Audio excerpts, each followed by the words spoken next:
Hello! എല്ലാവർക്കും സുഖാണല്ലോ അല്ലേ? അപ്പം നമ്മൾ ഇന്ന് ഉണ്ടാക്കാൻ പോണത് ഒരു എഗ്ഗ് ബുർജിയാണ് കേട്ടോ. ബോയിൽഡ് എഗ്ഗ് ബുർജിയാണേ.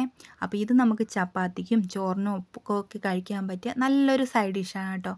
അപ്പോൾ ഇത് ഉണ്ടാക്കുന്നതിനായിട്ട് എന്തൊക്കെ വേണമെന്നും എങ്ങനെയാണ് ഉണ്ടാക്കുന്നതെന്നും നമുക്കൊന്ന് കണ്ടാലോ? അതിനായിട്ടൊരു പാൻ അടുപ്പത്ത് വെച്ചിട്ടുണ്ട്. അതൊന്ന് ചൂടായി വന്നപ്പോൾ അതിലേക്ക് 1½ ടേബിൾ സ്പൂണോളം എണ്ണ ഒഴിച്ചു കൊടുക്കണം. ഇനി എണ്ണ ഒന്ന് നന്നായിട്ട് ചൂടായി വന്നതിന് ശേഷം ഒരു 1/2 ഇഞ്ച് നീളത്തിലുള്ള ഇഞ്ചി ചെറുതായിട്ട് അരിഞ്ഞതും ഒരു പച്ചമുളക് ചെറുതായിട്ട് അരിഞ്ഞതും കൂടി അതിലേക്ക് ഇട്ട് കൊടുക്കുന്നുണ്ട്. നമ്മൾ ഈ എണ്ണ ചൂടായി കഴിഞ്ഞാൽ പിന്നെ തീ ലോ ഫ്ലെയിമിലാക്കണം കേട്ടോ.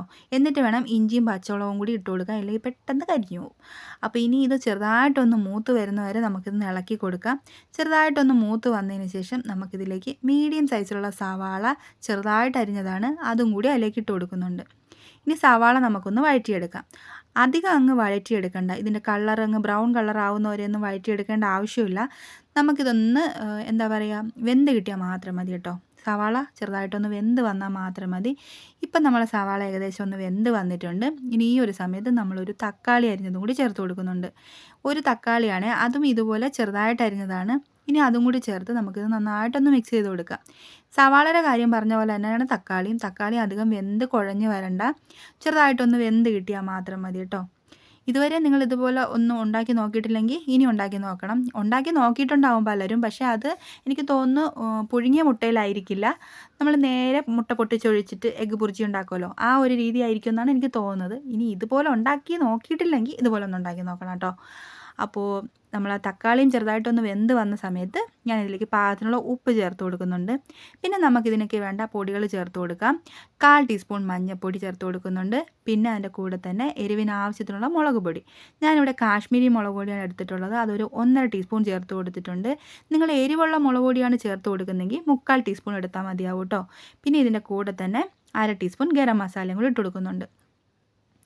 ഇനി നമുക്ക് ഈ പൊടികളെ പച്ചമണം എല്ലാം ഒന്ന് മാറുന്നത് വരെ നന്നായിട്ടൊന്ന് ഇളക്കി യോജിപ്പിച്ച് കൊടുക്കുക കേട്ടോ. അപ്പോൾ ഞാനും ഉണ്ടാക്കി നോക്കിയിട്ടുള്ളത് മുട്ട പൊട്ടിച്ച് അടിച്ചിട്ട് അതിങ്ങനെ ഒഴിച്ചുണ്ടാക്കുമല്ലോ, ആ ഒരു എഗ്ഗ് ബുർജിയാണ് ഞാൻ ഉണ്ടാക്കിയിട്ടുള്ളത്. പക്ഷേ ഈ ഒരു രീതിയിൽ പുഴുങ്ങിയിട്ട് എങ്ങനെ ഉണ്ടാവുമെന്ന് അറിയാൻ വേണ്ടിയിട്ടൊന്ന് ഉണ്ടാക്കി നോക്കിയപ്പോൾ കൊള്ളാമെന്ന് തോന്നി കേട്ടോ.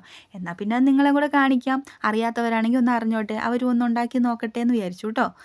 അപ്പോൾ ഞാൻ ഇതിൽ കുറച്ച് വെള്ളം ഒഴിച്ചു കൊടുക്കുന്നുണ്ട്. അതെന്താണെന്ന് വെച്ച് കഴിഞ്ഞാൽ നമ്മൾ മുട്ട നേരിട്ട് പൊട്ടിച്ചൊഴിക്കുന്നതല്ലല്ലോ, പുഴുങ്ങിയ മുട്ടയാണല്ലോ. അപ്പോൾ ഒരു ഡ്രൈനെസ് ഫീൽ ചെയ്യേണ്ടെന്ന് വിചാരിച്ചിട്ടാണ്. കറി കുറച്ചൊന്ന് എന്താ പറയുക, ഒരു സോഫ്റ്റായി കിട്ടാൻ വേണ്ടിയിട്ടാണ് കുറച്ച് വെള്ളം ഒഴിച്ചു കൊടുത്തിട്ടുണ്ട് കേട്ടോ. ഇനി അതൊന്ന് വറ്റിയൊക്കെ വരുന്ന സമയത്ത് ഞാനിവിടെ 4 മുട്ടയാണ് പുഴുങ്ങി അത് ഇതുപോലെ ചെറുതായിട്ട് മുറിച്ചെടുത്തതാണ്. അതുകൂടി അതിലേക്ക് ഇട്ട് കൊടുക്കുന്നുണ്ട്. മുട്ട പുഴുങ്ങി ഇതുപോലെ മുറിച്ചെടുക്കാനൊക്കെ എല്ലാവർക്കും അറിയാമായിരിക്കുമല്ലോ, അത് ഞാൻ പറഞ്ഞാൽ നിങ്ങൾക്ക് മനസ്സിലാവുകയും ചെയ്യും. അതുകൊണ്ടാണ് അതൊന്നും കാണിക്കാത്തത് കേട്ടോ. എല്ലാം കൂടി കാണിച്ച് ഇങ്ങനെ നീട്ടി പോകേണ്ട കാര്യമില്ല, അപ്പോൾ നിങ്ങൾക്ക് ബോറടിക്കും. അപ്പോൾ ഇപ്പോൾ മുട്ടയും കൂടി ഇട്ട് ഇനി മസാല എല്ലാം നമ്മളെ മുട്ടയിൽ പിടിച്ച് കഴിയുമ്പോൾ ഇതിലേക്ക് കുറച്ച് മല്ലിയില കൂടി ഇട്ട് കൊടുക്കുന്നുണ്ട്. തീ ഓഫ് ചെയ്യുന്നതിന് മുമ്പ് തന്നെ മല്ലിയില കൂടി ഇട്ട് നന്നായിട്ടൊന്ന് ഇളക്കി കൊടുക്കണം കേട്ടോ. അപ്പോൾ നമ്മുടെ എഗ്ഗ് ബുർജി, അതായത് ബോയിൽഡ് എഗ്ഗ് ബുർജി ഇവിടെ റെഡി ആയിട്ടുണ്ട്. നിങ്ങൾക്ക് എൻ്റെ വീഡിയോസ് കണ്ടിട്ട് ഇഷ്ടപ്പെടുകയാണെങ്കിൽ ഒന്ന് ലൈക്ക് ചെയ്യാനും സബ്സ്ക്രൈബ് ചെയ്യാനൊന്നും മറന്നു പോകരുത് കേട്ടോ.